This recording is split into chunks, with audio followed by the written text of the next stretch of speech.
Bienvenue dans une nouvelle vidéo.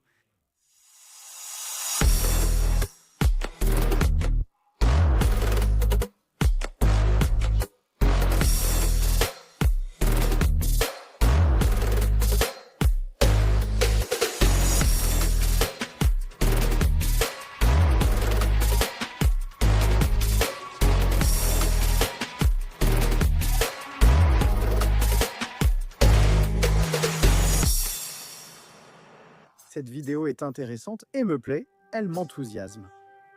Voilà ce qui arrivera avec le Zeta 4. Comme vous avez pu le voir dans la vidéo précédente, lien dans la description si vous ne l'avez pas encore regardé, que s'est-il passé avec le S4? Avec tout ce contexte, je vais maintenant vous raconter ce qui va arriver au Z4.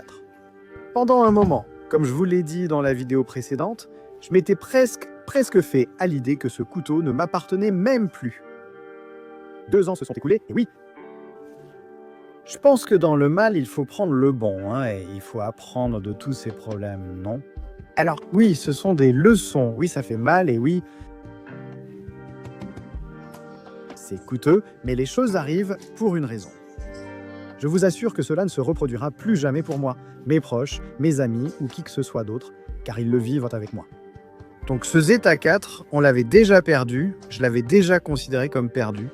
J'ai dit, mec, cette voiture, qu'elle soit réparée ou pas, ça m'est égal.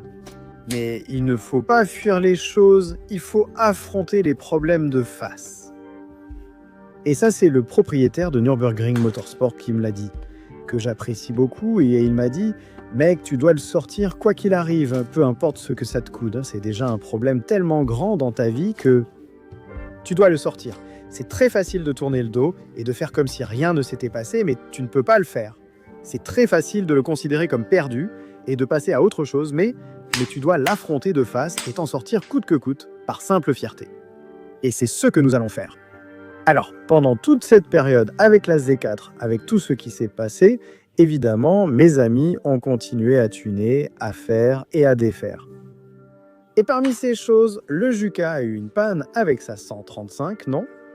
Que maintenant, comme vous pouvez le voir, elle a même brûlé. Mais pendant ce temps, le moteur est tombé en panne et il s'est mis à chercher sur Internet. Qui peut le lui remettre à neuf? Nous aurions dû faire la même chose avec le mien dès le début. Si vous entreprenez quelque chose, assurez-vous de le faire avec la bonne personne, pas avec quelqu'un qui prétend pouvoir s'en occuper seul. Non, ça n'arrive pas, super, pas au Mexique, n'est-ce pas? Au Mexique, les Mexicains ont l'habitude de dire oui et de voir ensuite. Et avec ce genre de choses, ça ne marche pas. Alors, à cause de tout ce qui concerne le Z, tout ce qui concerne le 135, et tous nos problèmes multipliés. Et il s'est mis à chercher à qui il pouvait laisser sa voiture au centre. Avec tout ce qu'il a, sa voiture, eh bien vous savez, elle a un turbo, elle a un système d'échappement, elle a un système de tout, c'est comme ça. Tout ce qu'on peut faire à ce moteur, il l'a. Alors, le problème était, avec toutes ces pièces, avec tout ce matériel, avec tout ça mécaniquement, qui allait lui régler ça correctement électroniquement. Il a commencé à faire des recherches et il est tombé sur des personnes aux États-Unis qui s'appellent un atelier qui s'appelle Precision Dynamics, qui fait des N54 de plus de 1000 chevaux et qui maîtrise parfaitement ça. Et c'est leur pain quotidien. Il les a contactés et ils vont s'occuper de toute l'électronique de sa 135. C'est-à-dire qu'en ce moment, ils vont assembler son moteur mécaniquement, tout va être parfait et ces ricains vont tout faire. La cartographie et toute la configuration. Pour que sa voiture fonctionne à 100%. Alors, bien joué à Juka. Je pense que c'était une excellente décision. Je pense aussi qu'elle a été prise en fonction de nos problèmes, du Zeta 4, et c'est comme ça, mec. Nous devons faire les choses avec des gens qui se consacrent vraiment spécifiquement à cela. Lors de la récupération de son Aston Martin, nous avons discuté avec les locaux, principalement à propos du Zeta 4. Et ils nous ont dit, mec, j'ai un ami qui est spécialiste en informatique de AN55, c'est ce qu'ils m'ont dit. C'était comme, mec, ce n'est pas possible qu'aux États-Unis, il y ait des spécialistes en informatique de N55 et qu'au Mexique, on ne puisse pas résoudre ça. C'est comme si on avait pété un câble. Il nous faut un spécialiste. Pour nos problèmes, cet atelier Precision Dynamics. Au fait, on va vous laisser son arroba ici et on va lui envoyer de bonnes ondes. Ce sont eux qui vont s'occuper de ma voiture. Pourquoi et comment est-ce possible? Jouka leur a dit « mec ». Au milieu de toute la conversation, il leur a dit « mec ». Mon pote a un souci avec sa voiture, il fait un swap moteur, mais ça ne fonctionne pas du tout. Et ces mecs lui ont dit « mec, amène la voiture, on lui met un N54 et on te la laisse fonctionner ». En un clin d'œil, mec, c'était comme mec. Si un ricain nous dit ça, c'est qu'il n'y a pas d'autre choix. Ça doit être comme ça. Quoi qu'il arrive, quoi qu'il en coûte, on doit sortir cette bagnole.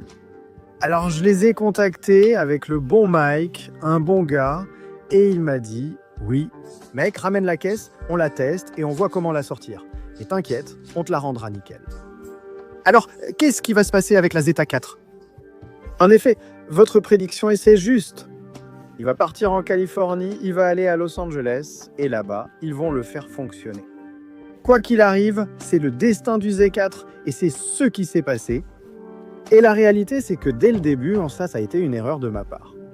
J'ai trop fait confiance, j'ai eu trop confiance, ce qui je pense est une erreur avec les gens d'ici, et j'ai cru qu'ils allaient le sortir, et qu'ils allaient bien faire les choses. Et il arrive un moment où tu te rends compte que non, mais tu continues à insister, et c'est ce qui m'est arrivé.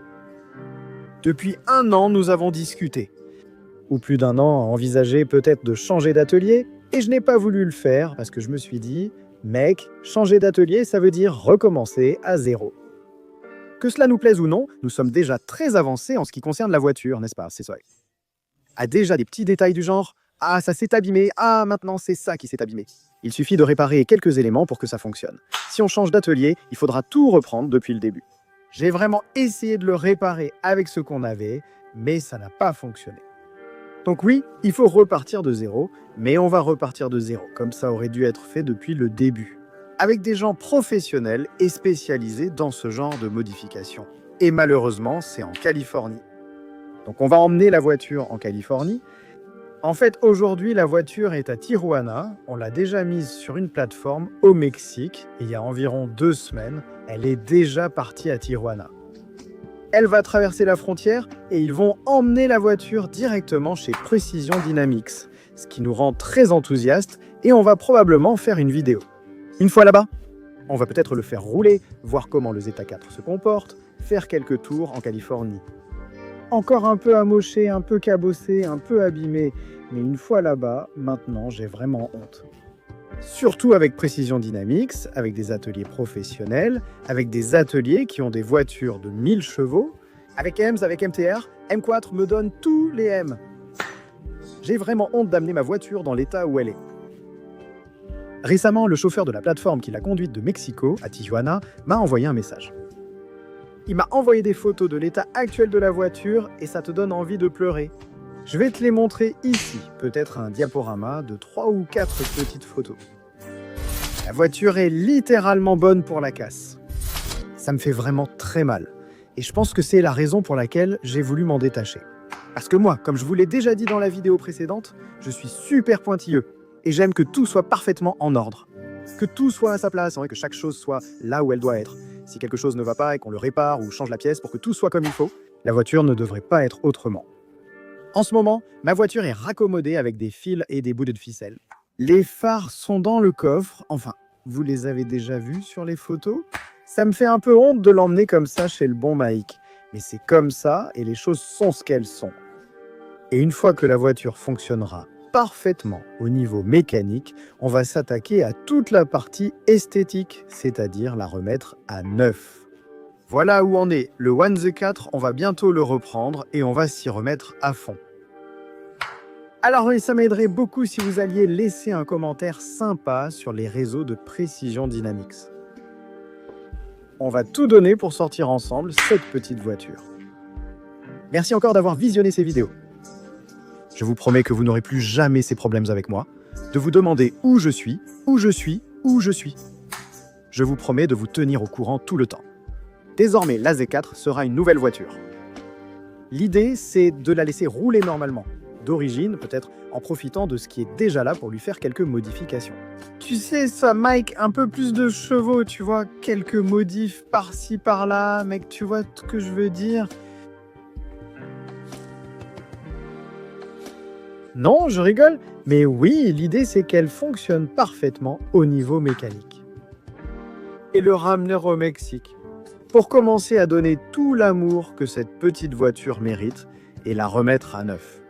Alors, sans auto. J'espère que cette vidéo vous a plu et que vous êtes aussi enthousiaste que moi. On se retrouve dans la prochaine.